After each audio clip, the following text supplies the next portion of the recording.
Iran America समझौता जारी और मध्य पूर्व की चुनौतियां।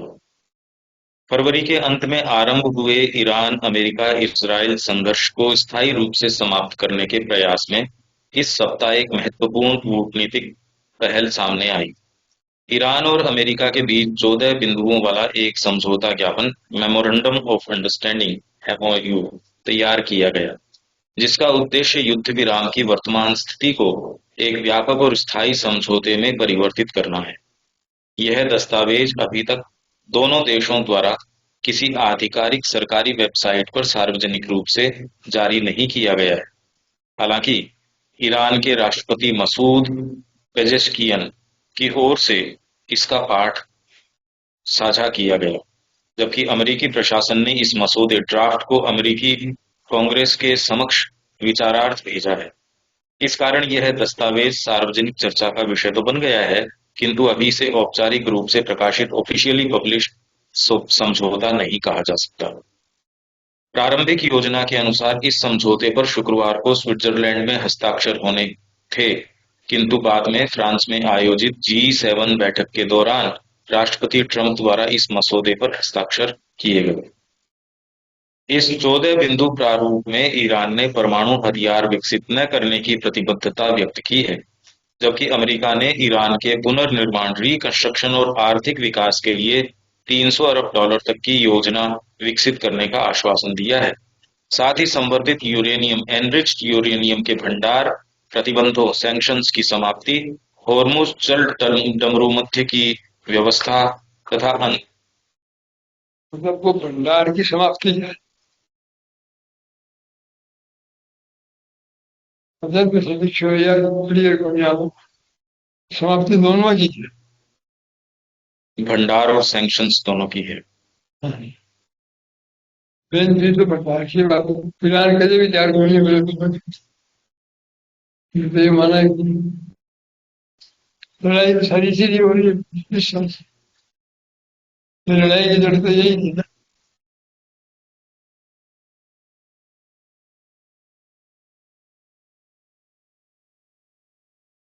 वो उसको खत्म करने को और मैनेजमेंट को रिवर्स करने को तैयार, वो कभी तैयार हुआ ही नहीं। ये मेजर कंसेशन ईरान की तरफ से जो आज तक मैंने माना मतलब है। तो मेन पॉइंट तो यही है, बाकी दूसरे नीचे राष्ट्रपति पेजेश्कियन द्वारा साझा किए गए इस्लामाबाद समझौता ज्ञापन इस्लामाबाद मेमोरेंडम ऑफ अंडरस्टैंडिंग का पाठ प्रस्तुत है।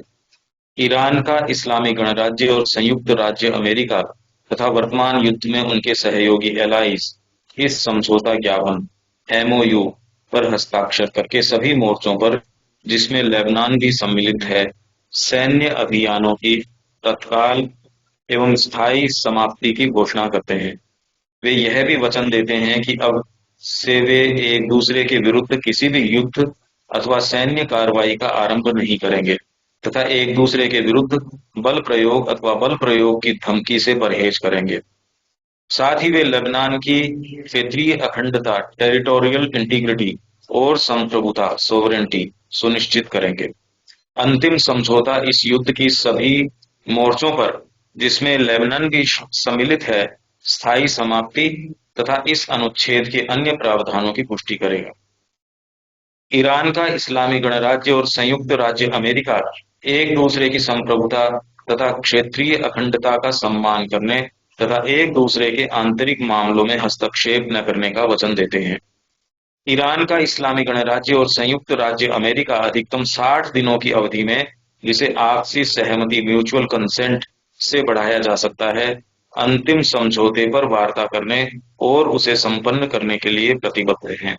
इस समझौता ज्ञापन एमओयू पर हस्ताक्षर होते ही संयुक्त राज्य अमेरिका ईरान के विरुद्ध लागू अपनी नौसैनिक नाकाबंदी तथा अन्य सभी अवरोधों, इम्पेडिमेंट्स और व्यवधानों, डिस्टर्बेंसेस को हटाने की प्रक्रिया प्रारंभ करेगा तथा 30 दिनों के भीतर नौसैनिक नाकाबंदी को पूर्णतः समाप्त कर देगा। इस अवधि के दौरान समुद्री जहाजों का आवागमन युद्ध पूर्व यातायात के अनुपात में ईरान द्वारा पुनर्स्थापित रिस्टोर्ड किया जाएगा। संयुक्त राज्य अमेरिका यह भी वचन देता है कि अंतिम समझौते के 30 दिनों के भीतर वह अपनी सेनाओं को ईरान के निकटवर्ती क्षेत्रों प्रोक्सिमिटी से हटा लेगा। इस समझौता ज्ञापन पर हस्ताक्षर होने के पश्चात ईरान का इस्लामी गणराज्य अपने सर्वोत्तम प्रयासों का उपयोग। चौथा पॉइंट, एमओयू पर हस्ताक्षर होते ही संयुक्त राज्य अमेरिका ईरान के विरुद्ध लागू अपनी नौसैनिक नाकाबंदी तथा अन्य सभी अवरोधों और व्यवधानों को हटाने की प्रक्रिया प्रारंभ करेगा तथा 30 दिनों के भीतर नौसैनिक नाकाबंदी को पूर्णतः समाप्त कर देगी। इस अवधि के दौरान समुद्री जहाजों का आवागमन युद्ध पूर्व यातायात के अनुपात में ईरान द्वारा पुनर्स्थापित किया जाएगा। संयुक्त राज्य अमेरिका यह भी वचन देता है कि अंतिम समझौते के 30 दिनों के भीतर अंतिम जो 30 दिनों के भीतर वह अपनी सेनाओं को ईरान के निकटवर्ती क्षेत्रों से हटा लेगा। इस समझौता ज्ञापन एमओयू पर हस्ताक्षर होने के पश्चात ईरान का इस्लामी गणराज्य अपने सर्वोत्तम प्रयासों का उपयोग करते हुए 60 दिनों तक केवल वाणिज्यिक जहाजों के लिए फारस की खाड़ी और ओमान सागर के बीच सुरक्षित मार्ग उपलब्ध कराएगा, जिस पर कोई शुल्क नहीं लिया जाएगा। वाणिज्यिक जहाजों का आवागमन तत्काल प्रारंभ होगा तथा तकनीकी और सैन्य बाधाओं को हटाने एवं बारूदी सुरंगों को निष्क्रिय करने की आवश्यकता को ध्यान में रखते हुए 30 दिनों के भीतर पूर्ण रूप से बहाल किया जाएगा। ईरान ओमान सल्तनत के साथ संवाद करेगा ताकि होर्मुज जल डमरू मध्य के भावी प्रशासन, फ्यूचर एडमिनिस्ट्रेशन तथा समुद्री सेवाओं की व्यवस्था निर्धारित की जा सके। यह कार्य फारस की खाड़ी के अन्य तटीय देशों लागू अंतर्राष्ट्रीय विधि एप्लीकेबल इंटरनेशनल लॉ तथा तटीय राज्यों के संप्रभु अधिकारों सोवरेन राइट्स के अनुरूप किया जाएगा। संयुक्त राज्य अमेरिका अपने क्षेत्रीय साझेदारों के साथ मिलकर कम से कम 300 अरब अमेरिकी डॉलर की राशि वाले एक निश्चित एवं पारंपरिक रूप से स्वीकृत म्यूचुअली एग्रीड पुनर्निर्माण तथा आर्थिक विकास कार्यक्रम को विकसित करने का वचन देता है। इस योजना के क्रियान्वयन की व्यवस्था को अंतिम समझौते के अंतर्गत 60 दिनों के भीतर अंतिम रूप दिया जाएगा।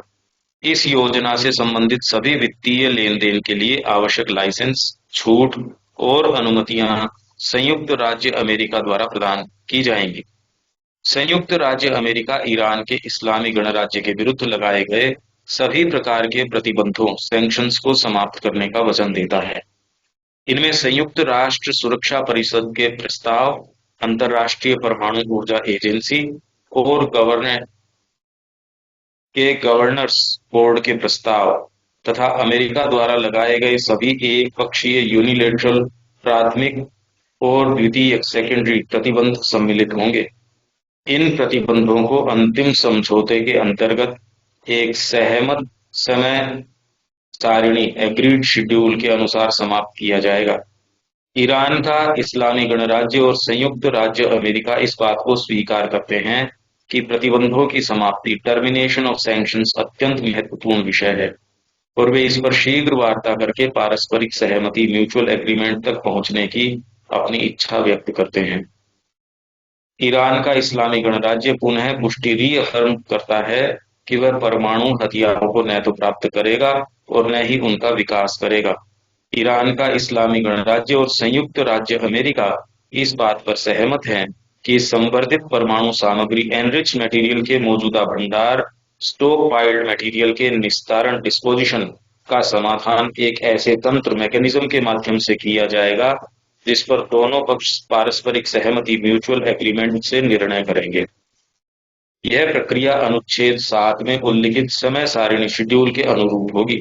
इसका न्यूनतम तरीका मिनिमम मेथोडोलॉजी स्थल पर ही ऑन साइट अंतर्राष्ट्रीय परमाणु ऊर्जा एजेंसी की निगरानी में संवर्धन स्तर को कम करना होगा। दोनों पक्ष ईरान की परमाणु आवश्यकता और न्यूक्लियर नीड्स से संबंधित यूरेनियम संवर्धन तथा अन्य सहमत विषयों पर भी चर्चा करने के लिए सहमत हैं, बशर्ते कि अंतिम समझौते फाइनल डील में एक संतोषजनक रूपरेखा सेटिस्फैक्ट्री फ्रेमवर्क पर सहमति बन जाए। ये एनलिस्टमेंट है जो डी-एनलिस्टमेंट नहीं करेगा। अंतिम समझौता इस अनुच्छेद के प्रावधानों की पुष्टि करेगा।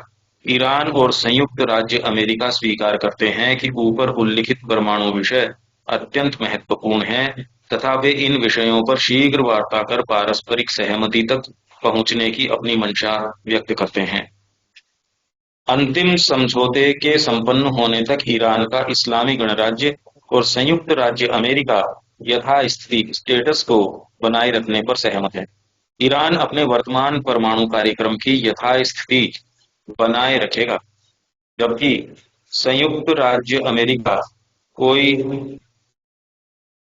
नया प्रतिबंध नहीं लगाएगा तथा क्षेत्र में अतिरिक्त सैन्य बल तैनात नहीं करेगा। संयुक्त राज्य अमेरिका ये वचन देता है कि इस समझौता ज्ञापन एमओयू पर हस्ताक्षर होते ही और प्रतिबंधों की समाप्ति तक अमेरिकी वित्त विभाग ईरानी कच्चे तेल, पेट्रोलियम उत्पादों, उनसे संबंधित उत्पादों डेरिवेटिव्स तथा उनसे जुड़ी सभी सेवाओं के निर्यात के लिए आवश्यक छूट वेवर्स जारी करेगा। इन सेवाओं में बैंकिंग लेनदेन, बीमा, परिवहन तथा अन्य संबद्ध सेवाएं शामिल होंगी।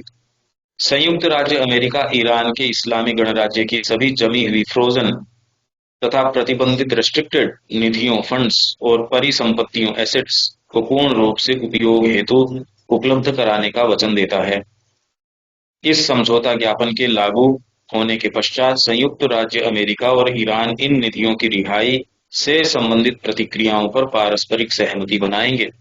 ये निधियां चाहे मूल खाते ओरिजिनल अकाउंट में रखी गई हों अथवा किसी अन्य खाते में स्थानांतरित की गई हों, ईरान के केंद्रीय बैंक द्वारा नामित किसी भी अंतिम लाभार्थी अल्टीमेट बेनिफिशियरी को भुगतान के लिए पूर्ण रूप से उपयोग योग्य बनाई जाएंगी।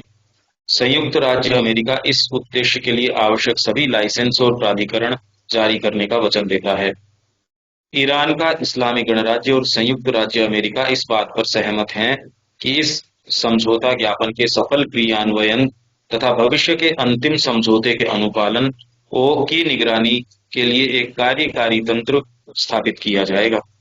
इस समझौता ज्ञापन पर हस्ताक्षर होने के बाद तथा इसके अनुच्छेद 1, 4, 5, 10 और 11 के कार्यान्वयन के आरंभ होने और उनके निरंतर पालन की शर्त पर ईरान का इस्लामी गणराज्य और संयुक्त राज्य अमेरिका अंतिम समझौते के संबंध में केवल शेष अनुच्छेदों पर वार्ता प्रारंभ करेंगे।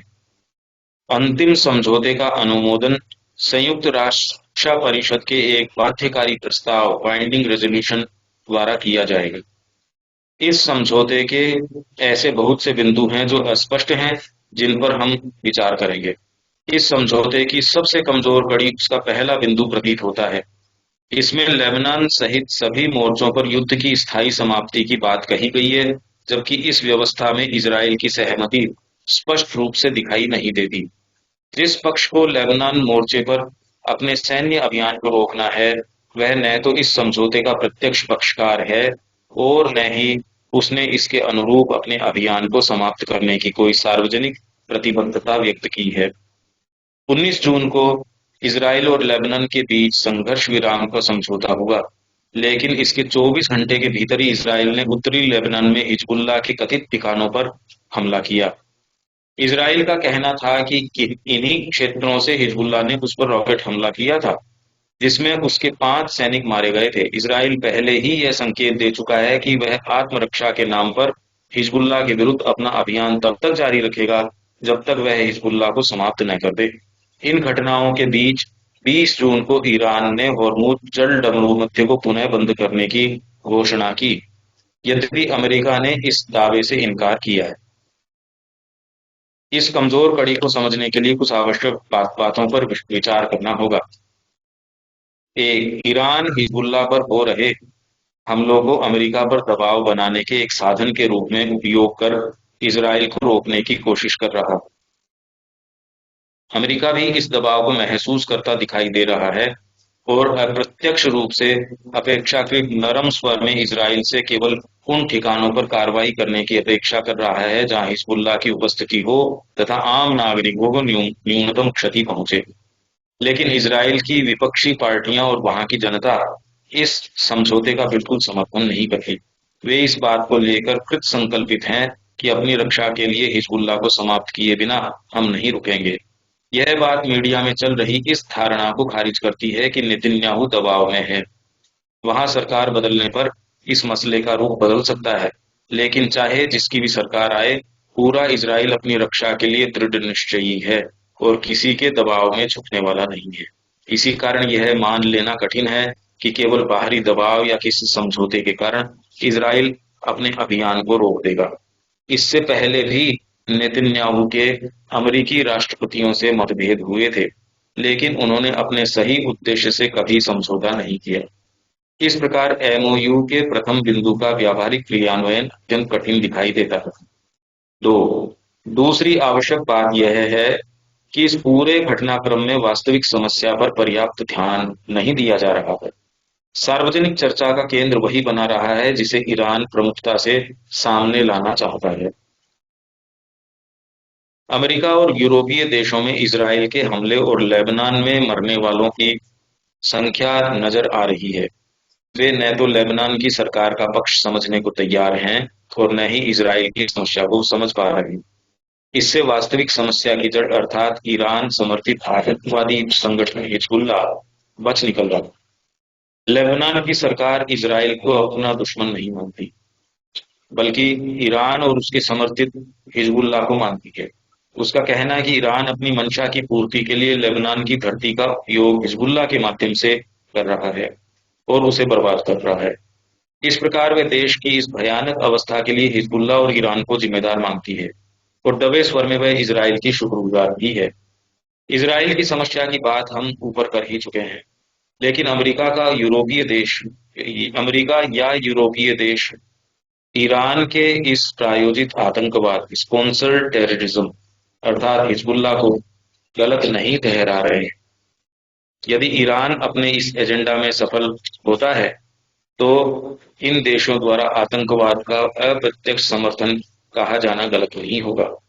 समझौते में अमेरिका $300 बिलियन ईरान के पुनर्निर्माण और आर्थिक विकास के लिए उपलब्ध कराने की बात कहता है, लेकिन यह राशि कहां से आएगी और किसके द्वारा दी जाएगी, यह बिल्कुल अस्पष्ट है। यह भी ध्यान देने योग्य है कि समझौते में $300 बिलियन तत्काल उपलब्ध कराने की नहीं, बल्कि इतनी राशि के पुनर्निर्माण एवं आर्थिक विकास कार्यक्रम को विकसित करने की बात कही गई है।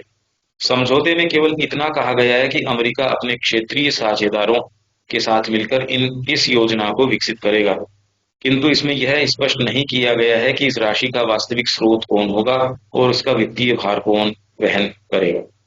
अमेरिका तो यह कर नहीं सकता, क्योंकि वह स्वयं इस युद्ध में खर्च हुई राशि को मध्य पूर्व से लेने पर तत्पर है।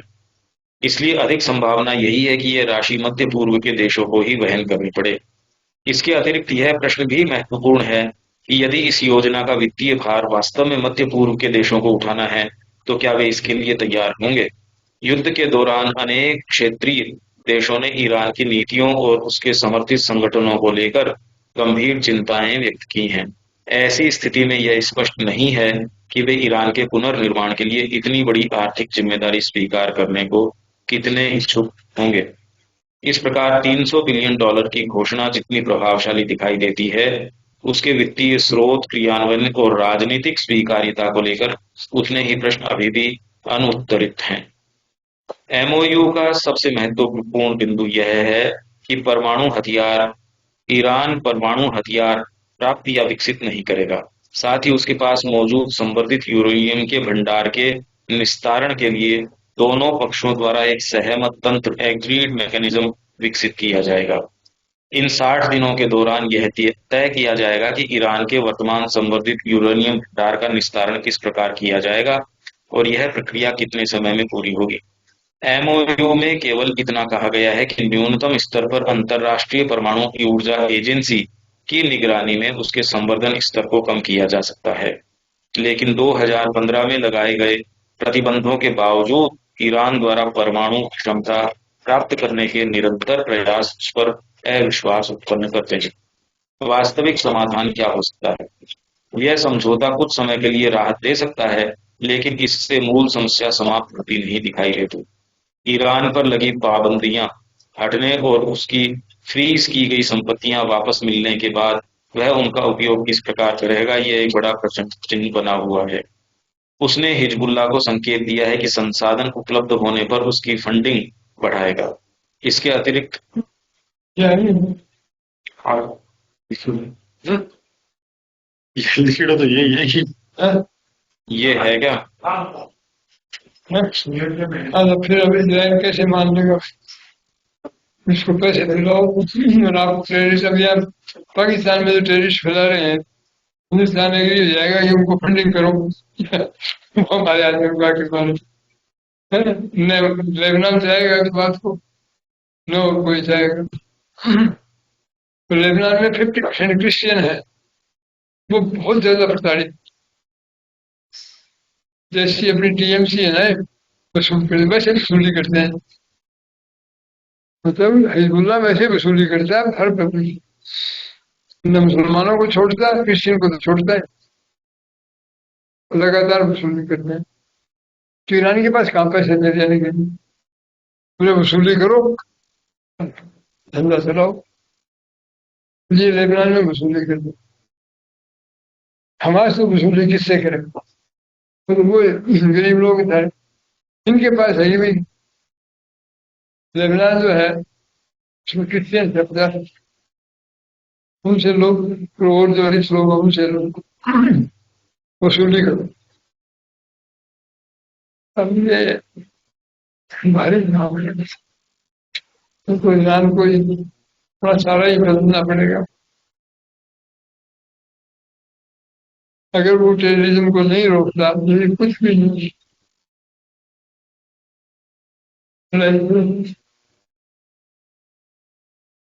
पर इनको लालच आ गया दोनों में। अमेरिका तो वैसे फंसा हुआ, और ईरान को ये कि पैसे भी मिल जाए, प्रतिबंध भी कम हो जाए, तो पब्लिक का बड़ा प्रेशर है। और ये नाकाबंदी करी ना, इससे वो खूब होने लगे, नहीं तो वो मानते नहीं। ईरान ने काफी चीज क्लाइम डाउन, ये कभी नहीं मानते। इसलिए प्रतिबंधों के बावजूद आज तक नहीं माना। अब लोग भूख मरने लगे तो करें क्या? मुझे नहीं लगता कि अमेरिका की इसके बारे में कभी कैपेसिटी है कि कोई दूसरा राष्ट्र लगाएगा, ब्लॉकेज करेगा नहीं, तो काम तो खराब होगा। मतलब ईरान को जब भी घबरा हो जाएगा ना, तो अमेरिका की कैपेसिटी से देख लिया कि अब आगे फ्यूचर में तो है नहीं। एक बार इसमें से निकल जाए, फिर अपने कुछ भी करें, अमेरिका कुछ नहीं करता। उनके तो हाथ जड़ गए, उन तो आएंगे और किसी की हिम्मत नहीं। तो दरअसल इसराइल तो ये सब बातें जानता है बहुत अच्छा। भाई अमेरिका तो एक नाम मात्र का शब्द होता है। वंस अमेरिका इज आउट, उनकी कैपेसिटी है नहीं कि दोबारा इंटरफियर करे। अमेरिका तो आएगा ही नहीं पूछने में, वो नहीं आएगा। You are left with yourself, वो तो है ही। वो अपने हिसाब से काम करें।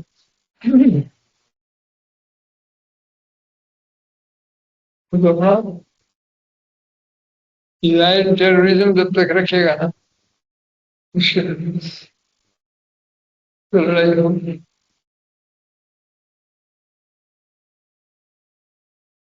इजराइल है वो सारों को मार डाले, फिर वो खुद मरे उससे पहले इन सबको तो मार डालेगा। क्यों? एटम बम उसके पास इतने हैं, तो सारों को निपटा देंगे। हाँ, कुछ नहीं बचा सारी दुनिया में। हम करें, हम तो मरेंगे, तुम भी तो नहीं पाओ। खराब परिस्थिति। ईरान में कोई गवर्नमेंट बदल जाए, उनके समझ में आ जाए, वो टेररिज्म छोड़ दें, मुसलमान को टेररिज्म छोड़ना, ये कहना एक हमारे इनको मॉडर्न हिंदुस्तानियों को चोरी नहीं करने के लिए कहना, तो थोड़ा बड़ी की बात तो करे ही करना।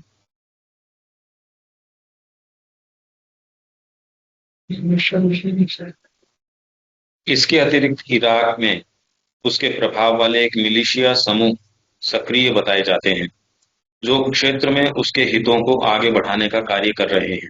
देखिए, इराक के कैसे इसके अतिरिक्त इराक में उसके प्रभाव वाले वो कौन है? ईरान हम्म, उसके का मतलब कौन है? Iran Iran Iran. तो ईरान का नाम लिखो, क्योंकि इसमें कोई सेंटेंस तो पहले है नहीं कि उसके से क्या मतलब है। हम्म, जो क्षेत्र में उसके हितों को आगे बढ़ाने का कार्य कर रहे हैं। साथ ही हूती समूह को मिलने वाले समर्थन में भी वृद्धि की संभावना की जाती है। यदि ऐसा होता है तो पूरे क्षेत्र में अस्थिरता, प्रॉक्सी संघर्ष और आतंकवादी गतिविधियों के विस्तार की संभावना बढ़ सकती है। इसी कारण यह आशंका व्यक्त की जा सकती है कि एमओयू के बिंदु 2 की भावना का दुरुपयोग किया जा सकता है। एक अन्य महत्वपूर्ण प्रश्न हॉर्मुज जल डमरूमध्य की भविष्य की व्यवस्था से जुड़ा है। समझौते में संकेत दिया गया है कि आगामी 60 दिनों की वार्ता के दौरान इसके प्रशासन और संचालन की रूपरेखा पर विचार किया जाएगा। इस बीच हॉर्मुज जल डमरूमध्य पर भविष्य में शुल्क लगाए जाने की चर्चा भी सामने आई है।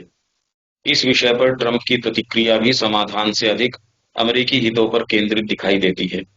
उनका कहना है कि यदि कोई शुल्क लगाया जाता है तो उसकी व्यवस्था अमेरिका की शर्तों के अनुरूप होना चाहिए और उसका लाभ भी अमेरिका को प्राप्त होना चाहिए, क्योंकि अमेरिका स्वयं को मध्य पूर्व की सुरक्षा का गार्डियन एंजल मानता है। इस प्रकार अमेरिका एक ओर स्वयं को समाधानकर्ता और मध्यस्थ के रूप में प्रस्तुत करता है, जबकि दूसरी ओर वह इस व्यवस्था में अपने आर्थिक और सामरिक हितों को भी सुरक्षित रखना चाहता है। यदि हम इस युद्ध का वास्तविक समाधान सभी पक्षों के हित में देखना चाहते हैं, तो पूरे विश्व को इस बात पर एकमत होना होगा कि यदि किसी की मंशा गलत है, तो उसके पास परमाणु हथियार नहीं होने चाहिए। इसी प्रकार किसी भी प्रकार के आतंकवाद अथवा प्रॉक्सी युद्ध को राजनीतिक साधन के रूप में स्वीकार नहीं किया जाना चाहिए। ऐसे प्रयासों के विरुद्ध सामूहिक कार्रवाई आवश्यक है, विशेषकर यदि चीन और रूस इस विषय पर स्पष्ट और सक्रिय भूमिका निभाएं, तो ईरान को मिलने वाला नैतिक समर्थन सीमित हो सकता है। हम खुद ये काम कर रहे हैं, दूसरे को क्या? रशिया तो खुद अन्याय कर रहा है बहुत बड़ा। वो क्या करेगा? बोल रहे आपने देखो, चीन, हिंदुस्तान, इन दोनों देशों ने बहुत बड़ी गद्दारी की। रशिया के खिलाफ बोलना चाहिए। आप इसमें एग्री होगा कि कोई बड़ा राष्ट्र दूसरे पर कब्जा कर ले।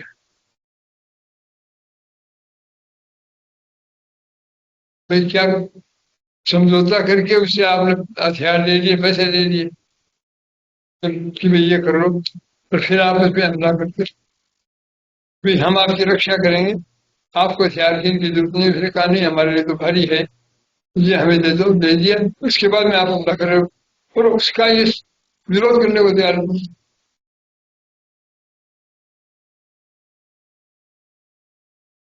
तो मोरलिटी है कहाँ है? उनकी गारंटी की वैल्यू क्या है? जितनी भी सुरक्षा परिषद की जो बातें करी है ना, ये मीठी मीठी बातें हैं, जिससे अमेरिका कहते भाई हमने तो करवा दिया सब, सब हमारी हमारी। तो सुरक्षा परिषद योजना करते हैं, सबको करना चाहिए, हम क्या करें? इससे ज्यादा कुछ हम नहीं। सुरक्षा परिषद की कम से कम अमेरिका, कम से अमेरिका उसकी इज्जत करने लग गया, अपना उल्लू सीधा करने के लिए बात। और कुछ भी नहीं है। अमेरिका तो एक ऑनरेबल एग्जिट चाहता है, जो उसको अफगानिस्तान में मिला नहीं, वियतनाम में मिला नहीं, यहाँ भी मिलना नहीं। मुश्किल है, ईरान उन औरों के बस में आएगा नहीं। फिर चाइना, रशिया तो बिलिंग करते हैं, हाँ भाई ठीक है। चाइना का सबसे ज्यादा तेल ईरान से आता है। ठीक है। तो रशिया को हथियार आते हैं, ईरान से, वो तो इसके पक्ष में है। तो आप बताओ, ईरान अमेरिका की कोई हिम्मत नहीं है, यूरोपियन बिल्कुल नामर्द है। तो ईरान क्यों मानेगा? बैलेंस ऑफ पावर देखो ना, आप मानेगा क्या? वो तो दबता था अमेरिका और इजराइल दोनों के साथ होने से, तो वो दबता है। क्यों उसमें फिर न तो रशिया चाइना काम आए, न और कोई समस्या। जब उसको लगेगा कि अमेरिका तो पूंछ दबा के भाग गया है, तो ये बहुत बड़ी रिस्क की चीज है। क्यों? इजराइल जो है वो मुझे तो है नहीं, वो जानते नहीं कुछ नहीं। तो वो कहते हैं निपटाओ, मतलब अपने भी निपटना है, जब अपने को ही निपटना है तो इनको भी निपटा दो। तो ये किसी के भी, ये तो कोई बढ़िया बात है।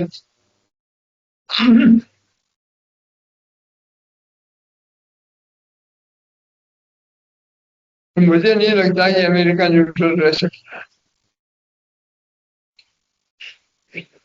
वो इजराइल के साथ नहीं जाएगा। सिचुएशन ऐसी है। तब ईरान के ऊपर अंकुश रहेगा, वरना तो ईरान के ऊपर कोई अंकुश नहीं है। वो बिल्कुल के वो सऊदी अरबिया को इनको क्या समझे कि ये सब छोटे छोटे डिक्टेटर्स बैठे हुए हैं जो खून चूस रहे हैं सब, अपना अपना पैसा पानी सारे के सारे स्टेट होते हैं। एक के भी पब्लिक सपोर्ट हो, पब्लिक तो ईरान को सपोर्ट करती है, सऊदी अरबिया को। तो ईरान क्यों मानेगा भाई? यूएई की, वहां की, कतार की, सबकी पब्लिक, कुवैत की सारी पब्लिक ईरान को सपोर्ट है। क्यों? मुसलमान करेंगे यही असली इस्लाम के लिए लड़ रहा है।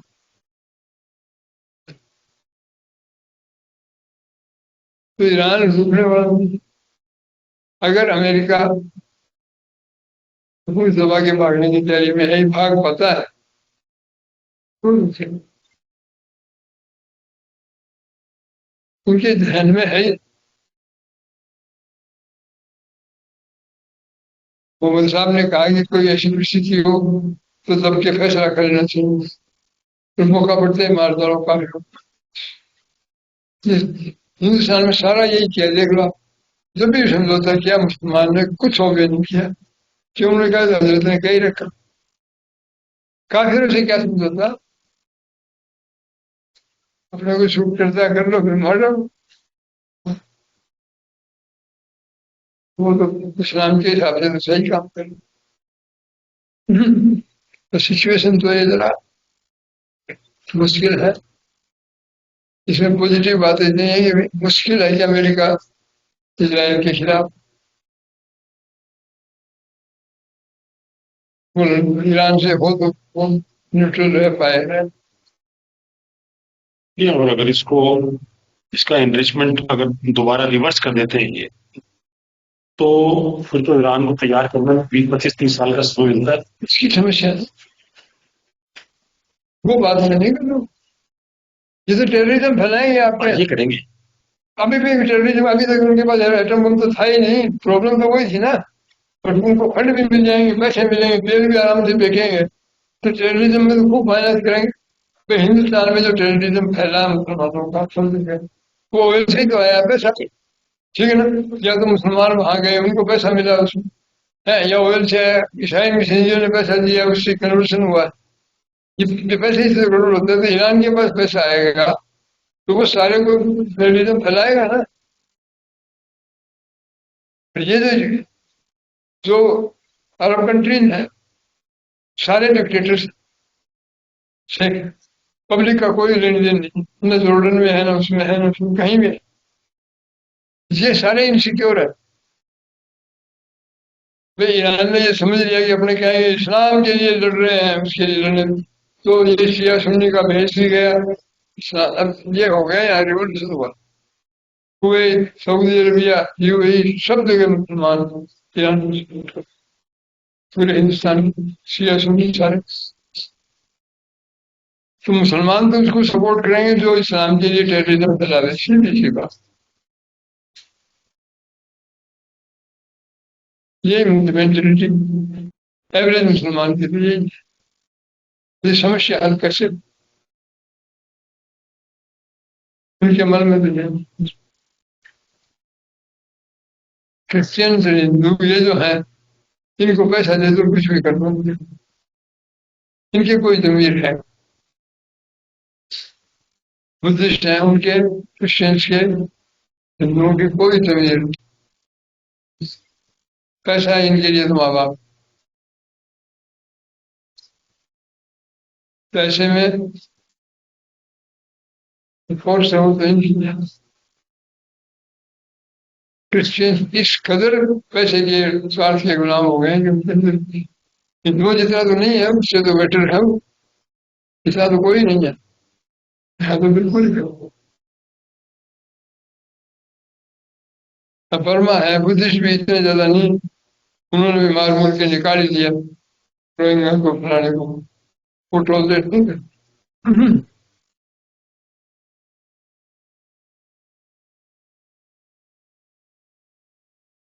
वहां पे भी फिर बुद्ध जो भिक्षु हैं वो लोगों ने बेड़ा उठाया इनको म्यांमार से रोहिंग्या वगैरह में। हाँ, सरकार तो फिर भी ऐसी नीति लेके चल रही थी, तो उन्होंने ही निकाला इनफैक्ट को।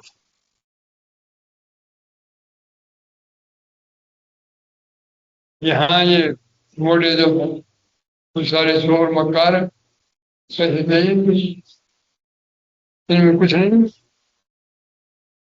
एक इनमें से सही नहीं निकलेगा, है ही नहीं। एक आदमी मिलेगा तो 100 वैसे मिलेंगे, क्या करो।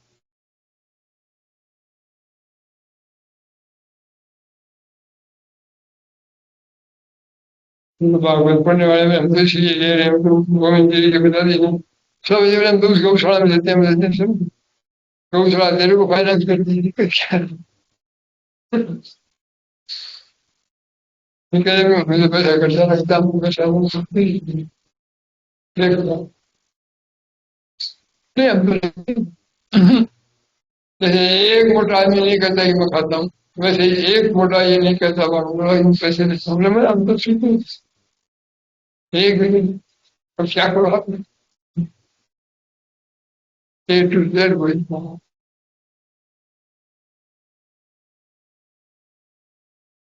चलेगा।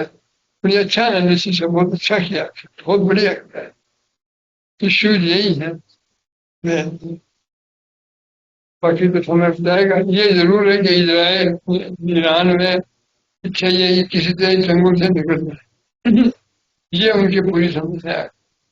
तो एक बार तो 10 के 10 में तो सब करेंगे, इजराइल नहीं मानेगा तो भी 10 करेंगे, मुझे एक सेटल्ड अंडरस्टैंडिंग हुई हुई, हिजबुल्ला उधर नहीं आएगा, नहीं करेगा, हिजबुल्ला को रोकेंगे, वो सब टेम्परेरी तो कम से कम ये करेंगे, जिससे ये हो आके एक बार अमेरिका का एक साथ पैसे नहीं देंगे, धीरे धीरे करें, समझ रहे हैं? एक साथ ये भी धीरे धीरे टाइम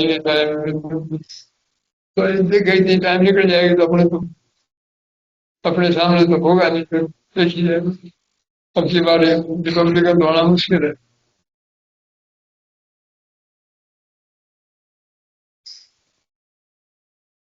सब अपनी अपनी करेंगे, अपने को तो वेट एंड सी करना पड़ेगा। G7 शिखर सम्मेलन 2026 प्रमुख घोषणाएं और भारत की भूमिका। और ये भी बहुत अच्छा है, अब की बार बहुत अच्छा कवर किया। फ्रांस के एवियां में 52वें G7 शिखर सम्मेलन 2026 का आयोजन नई साझेदारियों का निर्माण और अंतर्राष्ट्रीय एकता को पुनर्जीवित करना, forging new partnerships and rebuilding international solidarity विषय के अंतर्गत किया गया।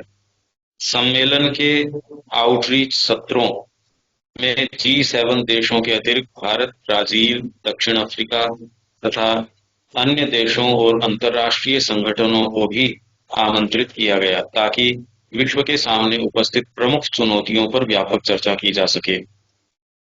इस सम्मेलन के महत्व को समझने के लिए यह जानना आवश्यक है कि G7 क्या है और वैश्विक राजनीति तथा अर्थव्यवस्था में इसकी क्या भूमिका है। G7 कोई विश्व सरकार नहीं है और न ही यह संयुक्त राष्ट्र की तरह कोई औपचारिक संस्था है।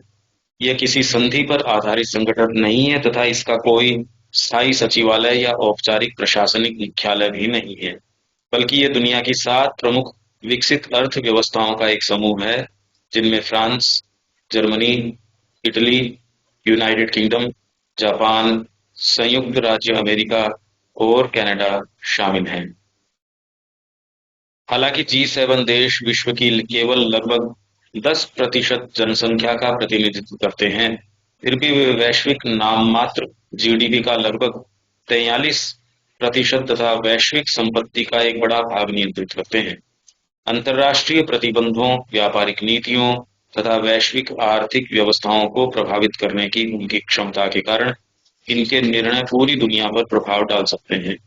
G7 के प्रमुख उद्देश्य वैश्विक आर्थिक स्थिरता, व्यापार और निवेश, ऊर्जा सुरक्षा, जलवायु परिवर्तन, अंतर्राष्ट्रीय सुरक्षा, स्वास्थ्य संकटों का सामना तथा नई प्रौद्योगिकियों और कृत्रिम बुद्धिमत्ता जैसे विषयों पर सहयोग बढ़ाना है। G7 की स्थापना वर्ष 1975 में 1973 के तेल संकट के बाद एक अनौपचारिक मंच के रूप में हुई थी। प्रारंभ में इसमें 6 औद्योगिक लोकतंत्र शामिल थे और इसे G6 कहा जाता था। वर्ष 1976 में कनाडा में के शामिल होने के बाद यह G7 बन गया। वर्ष 1998 में रूस को शामिल कर इसे G8 बनाया गया, किंतु वर्ष 2014 में क्रीमिया के विलय के बाद रूस को समूह से बाहर निकाल दिया गया। यूरोपीय संघ यूरोपियन यूनियन भी एक गैर सूचीबद्ध सदस्य नॉन एन्यूमरेटेड मेंबर के रूप में इसमें सक्रिय भागीदारी करता है। उसका प्रतिनिधित्व यूरोपीय परिषद और यूरोपीय आयोग के अध्यक्ष करते हैं। विकासशील देशों की अनदेखी करने वाले एक विशेष क्लब के रूप में होने वाली आलोचनाओं को ध्यान में रखते हुए मेजबान देश नियमित रूप से भारत, ब्राजील, दक्षिण अफ्रीका जैसे देशों तथा विभिन्न अंतर्राष्ट्रीय संगठनों को आउटरीच सत्रों में आमंत्रित करता है। इसके बावजूद अनेक अवसरों पर G7 पश्चिमी देशों के हितों का मंच प्रतीत होता है। इसके निर्णय कानूनी रूप से बाध्यकारी भी नहीं होते। यही कारण है कि पिछले वर्षों में G20 का महत्व लगातार बढ़ा है। वैश्विक चुनौतियों पर G7 का दृष्टिकोण। सम्मेलन के अंत में नेताओं ने विश्व की प्रमुख चुनौतियों पर एक संयुक्त घोषणा जारी की है, जिसके मुख्य बिंदु निम्नलिखित हैं। यूक्रेन के समर्थन की पुनर्पुष्टि। G7 नेताओं ने यूक्रेन की स्वतंत्रता, संप्रभुता और क्षेत्रीय अखंडता के समर्थन में अपनी एकजुटता दोहराई। उन्होंने यूक्रेन को अतिरिक्त वायु रक्षा प्रणालियां, मिसाइल अवरोधक तथा अन्य सैन्य क्षमताएं उपलब्ध कराने और रूस पर आर्थिक दबाव बनाने की बात कही। मध्य पूर्व, ईरान, लेबनान और गाजा। नेताओं ने अमेरिका ईरान समझौते का स्वागत किया और कहा कि ईरान को कभी परमाणु हथियार प्राप्त नहीं होने चाहिए। उन्होंने लेबनान में हथियारों पर राज्य के नियंत्रण का समर्थन किया तथा गाजा के लिए मानवीय सहायता और पुनर्निर्माण प्रयासों को तेज करने का आह्वान किया। हथियारों के लिए सरकार अगर लेबनान की सरकार के पास हथियार रहते तो इजराइल को कोई प्रॉब्लम, वो हजरुल्लाह मानते हैं। इंडो पैसिफिक और ताइवान। G7 ने पूर्वी और दक्षिणी चीन सागर तथा ताइवान जल डमरू मध्य में बलपूर्वक यथास्थिति बदलने के किसी भी प्रयास का विरोध किया। साथ ही उत्तर कोरिया के परमाणु कार्यक्रम को लेकर चिंता व्यक्त की। वैश्विक अर्थव्यवस्था।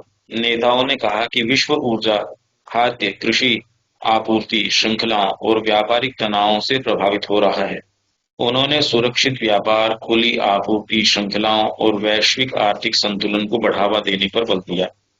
महत्वपूर्ण खनिज क्रिटिकल मिनरल्स, बैटरी, इलेक्ट्रॉनिक्स और ऊर्जा क्षेत्र के लिए आवश्यक खनिजों की आपूर्ति सुरक्षित रखने हेतु G7 ने critical mineral resilience and production alliance के गठन की घोषणा की, ताकि किसी एक देश पर अत्यधिक निर्भरता कम की जा सके। बच्चों की ऑनलाइन सुरक्षा। G7 ने बच्चों और युवाओं के लिए सुरक्षित डिजिटल वातावरण सुनिश्चित करने, बाल यौन शोषण सामग्री के प्रसार को रोकने तथा ऑनलाइन उग्रवाद से उनकी रक्षा करने की प्रतिबद्धता व्यक्त की। अंतर्राष्ट्रीय विकास और साझेदारी। G7 ने विकासशील देशों के साथ दाता प्राप्तकर्ता संबंधों के बजाय समान साझेदारी पार्टनरशिप ऑफ इक्वल्स पर आधारित सहयोग को बढ़ावा देने की बात कही। कैंसर से लड़ाई कैंसर के शोध प्रारंभिक पहचान और उपचार तक बेहतर पहुंच सुनिश्चित करने के लिए अंतर्राष्ट्रीय सहयोग बढ़ाने का संकल्प लिया गया। प्रवासी तस्करी और ड्रग तस्करी मानव तस्करी और अवैध प्रवासन नेटवर्क तथा अंतर्राष्ट्रीय मादक पदार्थ तस्करी के विरुद्ध संयुक्त कार्रवाई को मजबूत करने की घोषणा की गई। इबोला प्रकोप कोंगो और युगांडा में फैले पंडी बुगियो इबोला प्रकोप से निपटने के लिए वैक्सीन निदान और उपचार के विकास तथा वितरण में सहयोग का वचन दिया गया। भारत की भूमिका भारत ने इस सम्मेलन का उपयोग ग्लोबल साउथ की प्राथमिकताओं को सामने रखने, वैश्विक विश्वास अभाव ट्रस्ट डेफिसिट के प्रश्न को उठाने तथा विभिन्न देशों के साथ अपने संबंधों को और मजबूत बनाने के लिए किया। G7 आउटरीच सत्र में भारत का मुख्य संदेश इस विचार पर आधारित था कि आज विश्व की अनेक समस्याएं संसाधनों की कमी से नहीं, बल्कि विश्वास की कमी से उत्पन्न हो रही हैं। भारत ने इस बात पर बल दिया कि पारस्परिक विश्वास म्यूचुअल ट्रस्ट विश्व का सबसे महत्वपूर्ण रणनीतिक संसाधन है और इसके अभाव में किसी भी वैश्विक व्यवस्था को स्थायी आधार नहीं मिल सकता। भारत ने पारंपरिक दाताग्राही डोनर रेसिपिएंट मॉडल से आगे बढ़कर समानता, पारस्परिक सम्मान और साझा उत्तरदायित्व पर आधारित साझेदारियों का समर्थन किया। उसने यह भी स्पष्ट किया कि विकासशील और मध्य आय वाले देश केवल वित्तीय सहायता नहीं, बल्कि वैश्विक शासन व्यवस्था में समान और न्याय संगत भागीदारी चाहते हैं। भारत ने ग्लोबल साउथ की चिंताओं को सामने रखते हुए इस बात पर बल दिया कि विकासशील देशों की आवाज को वैश्विक निर्णय प्रक्रिया में अधिक प्रभावी स्थान मिलना चाहिए। भारत का मत था कि वैश्विक चुनौतियों का समाधान तभी संभव है जब नीति निर्माण की प्रक्रिया में सभी देशों की भागीदारी सुनिश्चित हो। इसके साथ ही भारत ने अफ्रीका के साथ अपनी विकास साझेदारी, क्षमता निर्माण कैपेसिटी बिल्डिंग, डिजिटल सार्वजनिक अवसंरचना तथा दक्षिण दक्षिण सहयोग साउथ साउथ कोऑपरेशन के अनुभवों को भी रेखांकित किया। भारत ने यह संदेश देने का प्रयास किया कि विकास सहयोग केवल सहायता प्राप्त करने का विषय नहीं है, बल्कि साझा अनुभवों, तकनीकी सहयोग और पारस्परिक विकास का माध्यम भी हो सकता है। सम्मेलन के दौरान भारत ने कनाडा, यूनाइटेड किंगडम और संयुक्त अरब अमीरात सहित कई देशों के नेताओं के साथ द्विपक्षीय वार्ताएं भी की। इन बैठकों का उद्देश्य व्यापार, निवेश, प्रौद्योगिकी, ऊर्जा तथा अन्य पारस्परिक हितों के क्षेत्रों में सहयोग को बढ़ाना और रणनीतिक संबंधों को और अधिक सुदृढ़ करना था। ठीक है, अच्छी रिपोर्ट आ गई।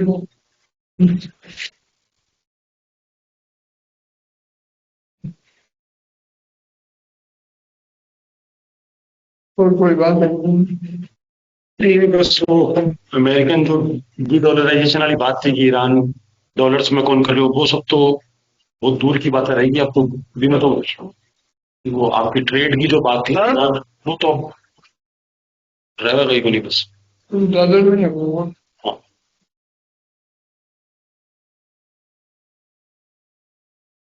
हाँ, ये कुल मिलाकर के आपको जो देख रहे हो ऑनरेबल वे आउट देख रहे हैं, एस्केप देख रहे हैं, और कुछ आपको आर्थिक कुछ सिस्टम बैठ जाए भाई वो देख कि अगर टोल लगा हुआ या और होता है तो वो मैं भी कह रहे कि मेरे अनुरूप तैयार होना चाहिए, तो डेफिनेटली कुछ ना कुछ कट मतलब मिल जाए ऐ तरीके की प्लानिंग करके निकलना। इंटरनेशनल फिर मैंने मैनेज करना वो कर तो लगे आपको बस वो भी तरीके कोई छोटा मोटा नहीं।